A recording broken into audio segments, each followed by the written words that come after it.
Alfred Nara. Thank you, Mr. Speaker. No, we're not disappointed in Derek Ball. I think that he is a wise young man who comes from Liston College out in the west.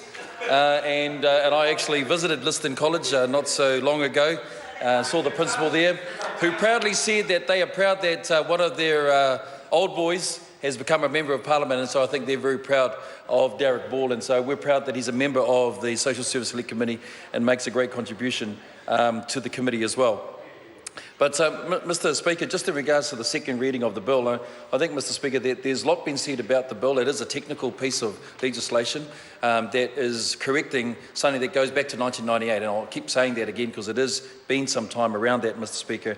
And so I don't want to go over that as I've sort of outlaid that in my first speech, but I just want to talk about the issue around financial costs. Well, before I do that, there was a comment by the previous Speaker, Ms. Carmel Cipollone, around the regulatory impact statement, and it was a good point. And it was made that why is it that we don't have a regulatory impact statement? In actual fact, what has happened is that this piece of legislation has come out of a current piece of legislation that is before the Social Service Select Committee called the Social Security Extension of Young Person Services and Remedial Matters Amendment Bill. And it's inside that bill, Mr. Speaker, that there is a regulatory impact statement which has the issues that have been detailed. So just to answer the question about a regulatory impact statement, that's the purpose and that's the reasons why that it's in there. So it's inside there. I don't have that in front of me right now, okay?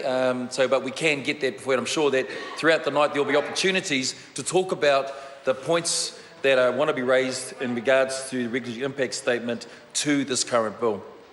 Mr. Speaker, I just want to touch on a couple of things which I think are important that have been raised in regards to financial costs. So officials have estimated the total cost of backdated payments to be in the region of $3.5 million for clients whose benefits commenced on or after the 20th of May 2014 who lodge a review in the 6-week period after the legislative change. Now that may rise, we're not sure, but Mr. Speaker, that's what's currently before us at the moment.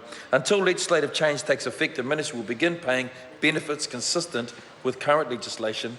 This will increase benefit expenditure, and the effect of this change to current operating practice has been estimated around about $0.4 million. So I think there was a question that was made in some of the speeches about understanding what those costs could be.